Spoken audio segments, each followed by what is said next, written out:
Ciao a tutti.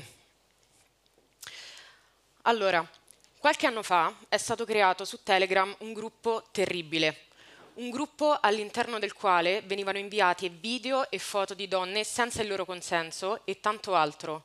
C'erano aggressioni, violenza, video e foto scattati di nascosto.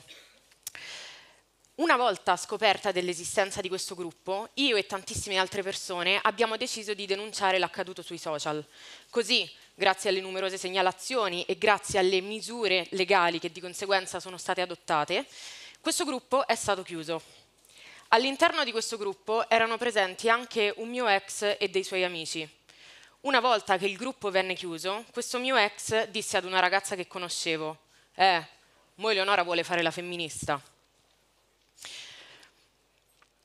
Prima di iniziare a parlare di ciò, vorrei introdurre ciò che faccio. Io scrivo canzoni e quando scrivo canzoni parlo di mie esperienze personali e di cose che mi sono successe. Parlare attraverso le canzoni mi permette di esorcizzare, di sfogare la mia rabbia.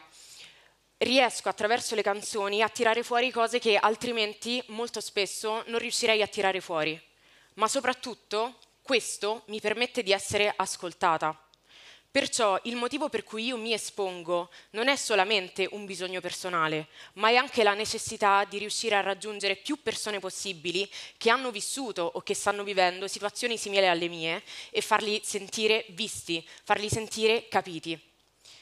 Prima di affrontare il tema di cui sto per parlare è necessario però fare una differenza tra il significato del termine sesso e il significato del termine genere. Infatti il sesso si riferisce a una dimensione innata ed è determinato dalle caratteristiche biologiche di uomo e donna, mentre il genere è socialmente costruito. Questo che cosa implica? Questo implica che il genere non sia innato, ma che i caratteri di uomo e donna siano socialmente appresi.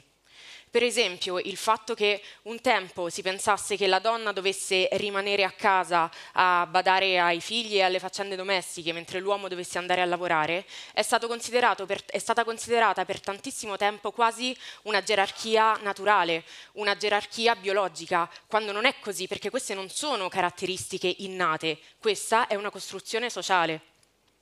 Qualche mese fa mi trovavo sulle Dolomiti, in un bar. La titolare del bar aveva fatto cadere dei vetri per terra e si è messa a spazzare, solo che a un certo punto è dovuta uscire dal bar e a quel punto l'ho aiutata io a spazzare per terra. Sono rimasta lì a spazzare questi vetri e fino a qui io non ci vedo nulla di particolarmente malizioso. Purtroppo però non tutti la pensavano così, perché all'interno del bar si trovavano 3 uomini, dai 50 ai 60 anni, e uno di loro mi ha guardato, ha indicato per terra mentre spazzavo e mi fa: pulisci qua, vediamo se sai scopare bene. Tutti gli amici si sono messi a ridere e hanno continuato a fare battute a sfondo sessuale. A quel punto io gli ho risposto in maniera decisamente poco gentile e abbiamo iniziato a discutere. Loro non riuscivano a concepire come io potessi essermi sentita in un qualche modo offesa o sminuita, tant'è che uno di loro ha detto: vengo in questo bar da tantissimo tempo e non mi era mai successa una cosa del genere, riferito al fatto che io avevo risposto, perché secondo loro era una burla, una battuta innocente, una battuta innocua. Qualche mese dopo ho scritto una canzone riguardo a questo accaduto sui social e un commento di un utente mi ha particolarmente colpito, perché questo utente, sotto questo video in particolare, mi ha detto: ma sempre a tutte a te succedono? Voleva in un qualche modo implicare che io mi stessi inventando queste situazioni, che io le stessi esagerando, che non fossero reali. Ma sempre tutte a te succedono? No, purtroppo no. Purtroppo non succedono sempre a me, purtroppo non succedono solo a me. Io ne parlo, ci scrivo canzoni, ma non sono l'unica a vivere esperienze del genere, anzi. Ed il fatto che nuovamente un racconto debba essere messo in dubbio, come se queste cose non succedessero all'ordine del giorno, è frustrante, perché questo dimostra il distacco che molte persone abbiano con la realtà e anche la difficoltà nel mettersi nei panni di qualcun altro. Io capisco che sia difficile provare esattamente le stesse sensazioni ed emozioni che prova qualcun altro, però bisognerebbe almeno provare ad immedesimarsi, perché l'unico modo per capirci è quello di provare ad empatizzare. Invece sembra sempre una lotta tra parti, una lotta tra generi. A questo proposito mi è capitato di avere una conversazione con un ragazzo che affermava che il ruolo della donna secondo lui fosse relegato alla casa e a quello dell'accudimento dei figli, mentre invece quello dell'uomo semplicemente al lavoro. E di conseguenza, per questa motivazione, secondo lui la donna era biologicamente e naturalmente inferiore all'uomo. E purtroppo era serio. Per cercare di sostenere la sua tesi, utilizzò un esempio in particolare e disse: ma se tutti gli scienziati sono uomini, fatti 2 domande. Oltre all'ignoranza di questa affermazione che non mi metterò nemmeno a commentare, la cosa che più mi ha fatto riflettere è stato il suo paragonare se stesso a persone che con lui, in quel contesto e soprattutto con lui in particolare, visto l'ignoranza delle sue affermazioni, non avevano nulla a che fare solo per il fatto di essere accomunati dal sesso biologico.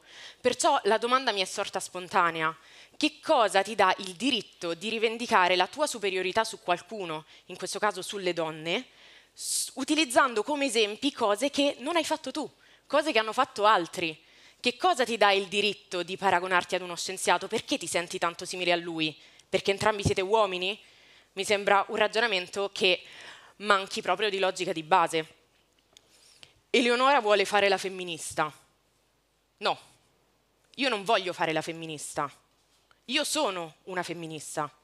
Il mio ex utilizzò questa frase come se fosse un insulto, ma in quale modo combattere per la parità di diritti dovrebbe essere un insulto?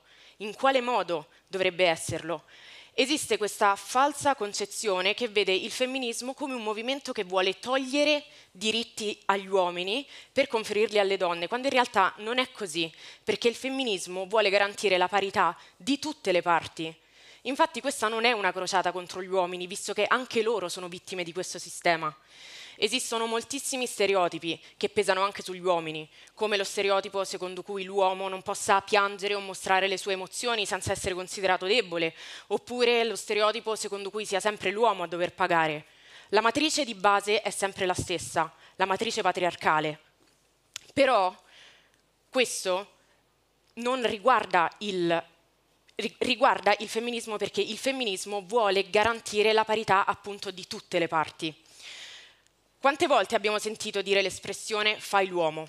Questa espressione vuole esortare ad un comportamento più virile, e nasconde la volontà di insultare o comunque offendere la persona alla quale ci si sta rivolgendo. Infatti non sei meno uomo se piangi, non sei meno uomo se vuoi abbracciare un altro uomo, non sei meno uomo se il tuo stipendio è più basso o se passi più tempo con i figli rispetto alla loro madre. Tempo fa una persona a me molto stretta, un ragazzo meraviglioso, gentile, buono, ha subito una violenza sessuale, una grossa violenza sessuale, però non gli hanno creduto. Non gli hanno creduto perché era un uomo. Il suo dolore, il suo trauma che si porterà dietro per tutta la vita è stato sminuito, perché secondo la concezione sociale un uomo non può subire violenza, tantomeno violenza sessuale.